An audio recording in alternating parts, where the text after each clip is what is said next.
Welcome to the modern morning routine. Smooth, aesthetic, completely frictionless. You tap a smartphone screen and a beautifully arranged latte materializes. But that cup is the exhaust fume of a massive, hidden machine, one designed to pull resources from the earth and hide every trace of the friction. The colonial empires of the 1600s never shut down. They updated their logos, swapped muskets for marketing budgets, and moved into our daily routines. The original corporate blueprint remains the standard: extract raw wealth, push the human cost off the balance sheet, and serve the product hot. To understand why the world feels so expensive and exhausting, we have to recognize this 4-century-old playbook. Otherwise, we're just paying for the privilege of being harvested. In the 1600s, scaling a global spice business meant founding the Dutch VOC, or British East India Company, backing the plan with naval artillery. Success relied on 3 steps: take the raw materials, externalize the agony through slavery or forced trade, and count the profits. Today, those galleons have been replaced by the ABCD cartel: Archer Daniels Midland, Bunge, Cargill, and Louis Dreyfus. They bottleneck up to 90% of the global grain trade. Cashews arrive encased in toxic shells that leave chemical acid burns on workers processing them. Cocoa prices surge on Wall Street, while the farmers harvesting the pods earn fractions of a living wage.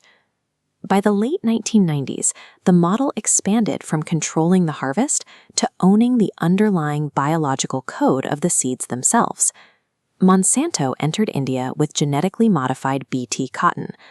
Farmers swapped naturally resilient seeds for patented, non-reusable hybrids. When the monsoons failed or pests adapted, these farmers were forced to purchase the seeds again at a massive markup, trapping hundreds of thousands in devastating debt cycles. The agricultural cartel optimized the imperial blueprint. Market monopolies and biological patents are much quieter than cannons, concealing the casualties behind a supermarket wrapper. Extraction didn't stop at the soil. The frontier expanded from the seeds in the ground directly into the blood in our veins. DuPont took the lead here.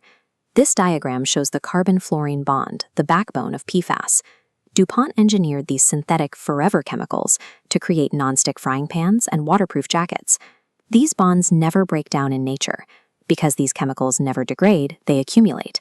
Buying a convenient nonstick pan effectively signed a permanent chemical lease inside your own bloodstream.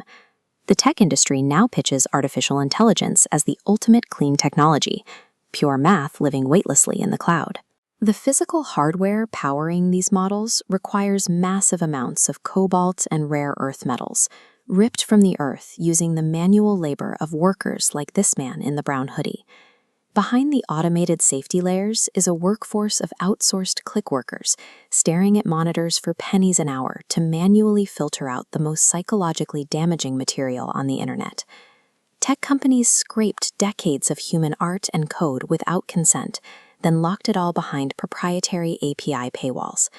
Artificial intelligence uses the exact same 17th century playbook of physical exploitation and cultural enclosure, repackaged in a digital interface. A direct, unbroken line of exploitation connects a 17th century Dutch spice galleon to a modern, multi-gigawatt AI server farm.